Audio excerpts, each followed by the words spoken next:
Bapak, Ibu, Saudara-saudari terkasih, salam dalam kerahiman Tuhan.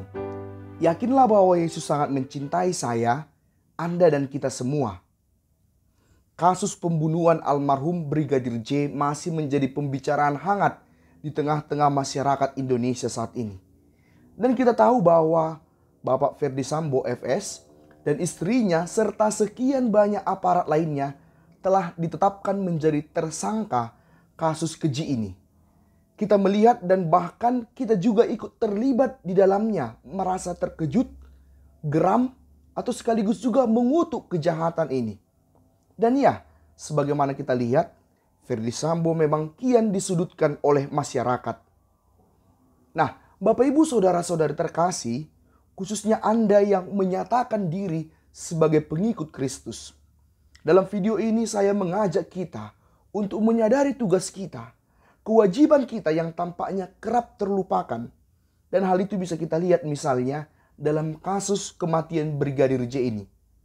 Saya menyatakan dan mengingatkan serta mengajak kita semua bahwa kita sebenarnya bertanggung jawab, bertugas untuk juga mendoakan Ferdy Sambo, istrinya dan sekian banyak komplotannya.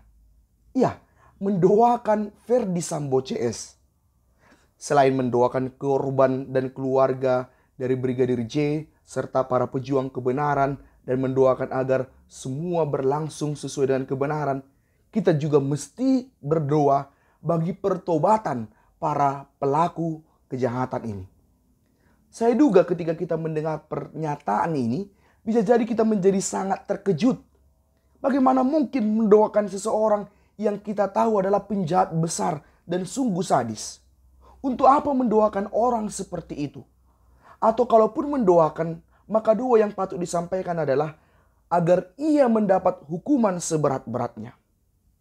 Bapak, Ibu, Saudara-saudari terkasih, dasar untuk menyatakan bahwa kita bertanggung jawab mendoakan Ferdy Sambo CS adalah bahwa kita sebagai orang Kristen bertugas untuk menyelamatkan setiap jiwa. Terlebih lagi jiwa-jiwa para pendosa. Bahkan kalaupun kita menganggap bahwa FS adalah pendosa yang sangat berat, justru dia harus kita doakan. Allah memilih kita orang Kristen sebagai alat keselamatan bagi seluruh dunia, termasuk bagi para pendosa berat sekalipun. Karena Allah memang begitu mencintai umatnya, begitu mencintai semua ciptaannya, entah agama apapun, entah suku apapun. Kalau ada pendosa yang terlepas dari Allah, maka yang menderita bukan hanya pendosa itu, melainkan justru Allah yang paling menderita. Karena ia begitu mencintai sehabis-habisnya ciptaannya. Karena itulah kita sebagai putra-putri Allah yang telah kita terima dalam pembaptisan diminta untuk menyelamatkan jiwa-jiwa para pendosa. Allah kita begitu rahim dan pengampun seberdosa apapun seseorang, asalkan pendosa itu bertobat, menyesal.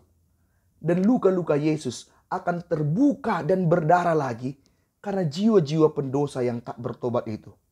Menyelamatkan jiwa para pendosa adalah tanda cinta kita kepada Allah untuk memulihkan luka-luka Yesus. Karena itulah kita bertanggung jawab untuk pertobatan para pendosa.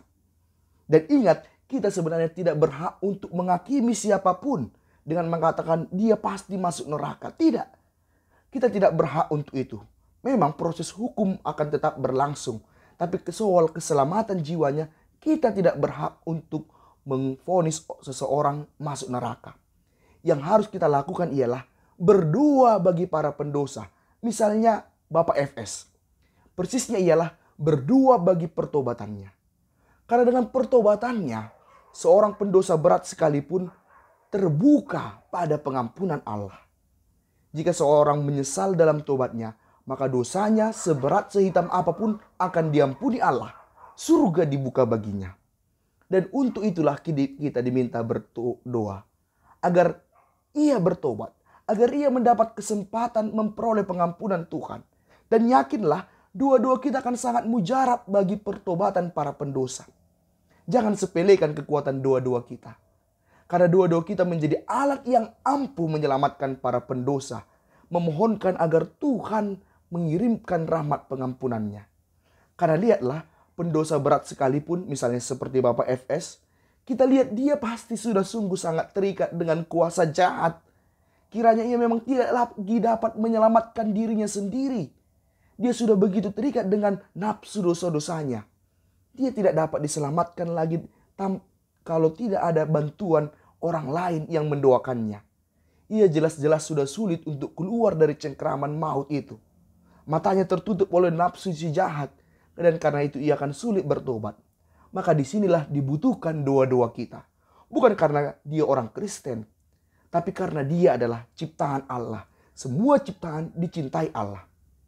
Dan ingat, kita orang Kristen dipanggil bukan hanya untuk menyelamatkan diri kita sendiri, tapi untuk menyelamatkan semua orang. Doa-doa kita sangat efektif memohonkan penyesalan, pertobatan dari orang-orang pendosa berat sekalipun. Karena itu ketimbang terus menghujat, sebenarnya kita orang Kristen justru dituntut berdoa bagi pertobatan banyak orang. Jangan biarkan kuasa jahat merenggut jiwa-jiwa milik Allah. Itu menyakiti hati Tuhan. Penjahat itu misalnya Bapak FS dan kawan-kawannya mungkin akan dihukum seberat-beratnya. Tapi itu belum menjamin bahwa mereka akan bertobat dalam batinnya. Seberat apapun hukuman yang ditanggungnya, yang paling penting sebenarnya ialah pertobatan dalam batin. Agar pintu pengampunan Tuhan, agar kerahiman Tuhan bisa menembus jiwanya. Satu kisah nyata yang kiranya dapat menginspirasi kita tentang tanggung jawab mendoakan pendosa ialah kisah dari Santa Teresa kanak-kanak Yesus, atau dikenal juga sebagai Santa Teresa Lisieux. Patungnya ada di belakang saya ini. Kisahnya demikian. Ketika Santa Teresa berusia 12 tahun, ia menyambut tubuh Kristus. Ia sangat gembira dan hari itu ia berjanji kepada Tuhan di depan salib. Yesus yang di kayu salib yang begitu haus, saya akan memberikan air padamu. Saya akan menderita sedapat mungkin agar banyak orang berdosa bertobat. Salah seorang pendosa pertama yang bertobat berkat doa Teresa adalah seorang penjahat yang dijatuhi hukuman mati tanpa menyesal. Namanya Pranzini. Suatu hari saat sarapan, ayah Teresa bercakap-cakap dengan ketiga kakak Teresa.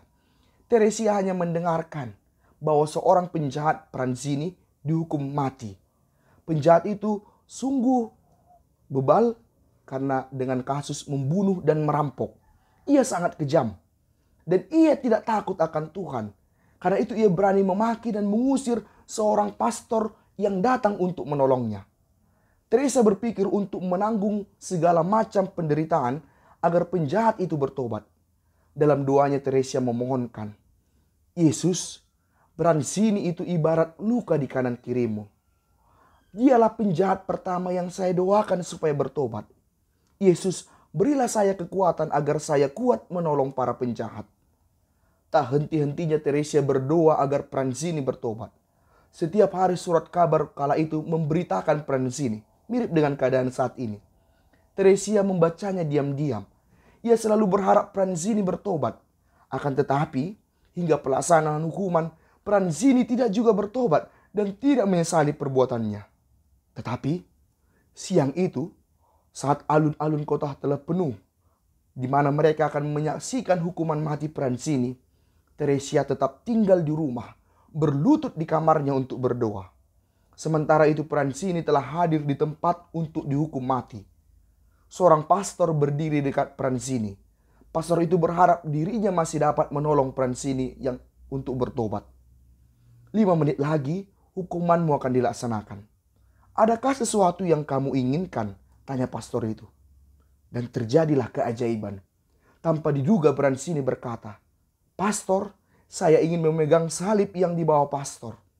Imam itu segera memberikan salib sang penebus. Pranzini memegangnya lalu mengamat-amati Yesus yang tersalib. Matanya basah oleh air mata dan kepalanya tertunduk. Lalu Pranzini mencium luka Yesus pada tangan sebelah kiri. Persis seperti yang didoakan oleh Santa Teresa.